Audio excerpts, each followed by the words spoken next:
les gens de Madrid, il le disait souvent, est-ce que vous n'êtes pas... Denbo asko eraman zuen. Dana dela junio bukaeran algortan.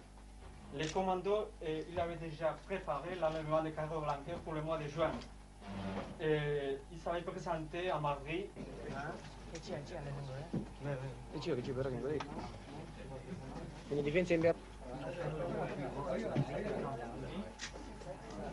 Clar, eskarreta eta eskubira. Yep.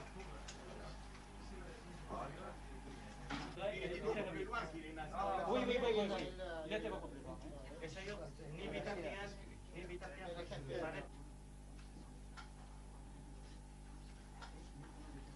We did it as a response to the repression that the Spanish police and the Spanish government is having against the Basque people.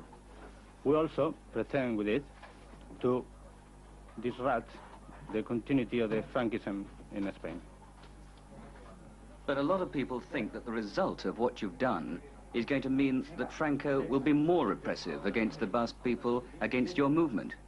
Maybe the Spanish police will hit us harder than ever. Nowadays, because of the conditions of Spanish government, the conditions of the Basque Country, often we don't use all our firepower, if you want. But if the Spanish government becomes more repressive, we will use all our means. Now, the Spanish Civil War started off with an assassination of a right-wing politician. Are you hoping to start off another civil war? No, I don't think there will be another civil war. But it's a chance you take. No, I don't think there's any chance. There's another civil war coming up. Are you going to continue with your bombings and assassinations? We'll continue with the executions if the Spanish police continue with the murder, the tortures, and the imprisonment of the Basque people.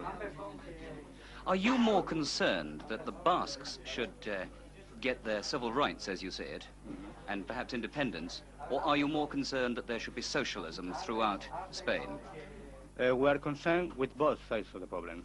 We want our independence and we are socialists.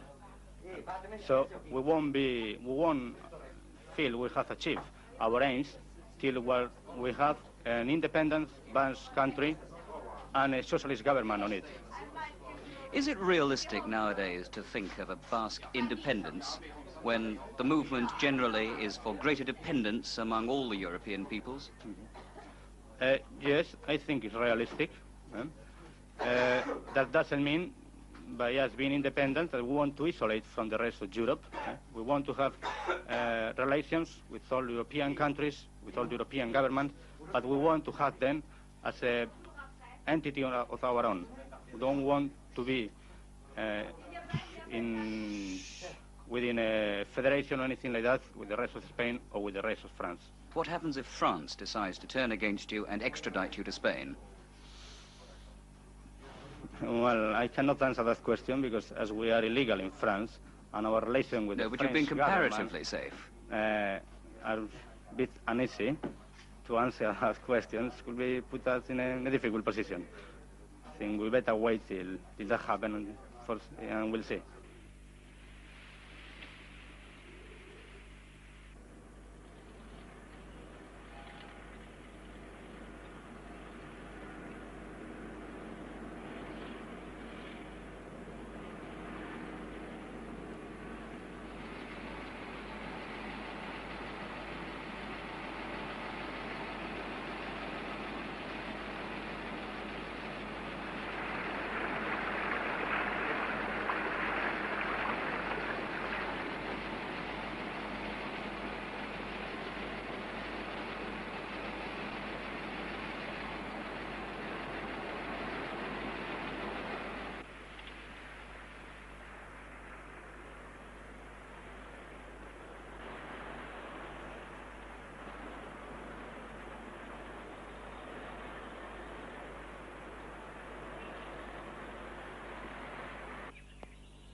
This is just a little device which helps us to edit the film, but also means that I can introduce you and say who you are and what you've done over this shot. A violent reaction from Spain's powerful right wing? No, I don't think so. I believe that has been widely exaggerated. The extreme right wing is very noisy, but not very powerful. Would you expect that the army might have to step in at some stage? No, if they can avoid it. I would say that the army is absolutely not asking for power and wanting power. The army will be backing the legality of the regime. They will be on the side of the law, and they will support Prince Juan Carlos as the successor of Franco when that happens. So you see this really as an isolated incident rather than something that is going to cause a great change in Spain? I think so. I think it is a violent incident of terrorism. I think that terrorism has been perhaps created by a minority, a very small minority, and as you know very well, terrorism leads to nothing except to more violence for that same group. So I believe it must be an isolated episode in a big context. That is the real essence of the happening in Spain in the last week.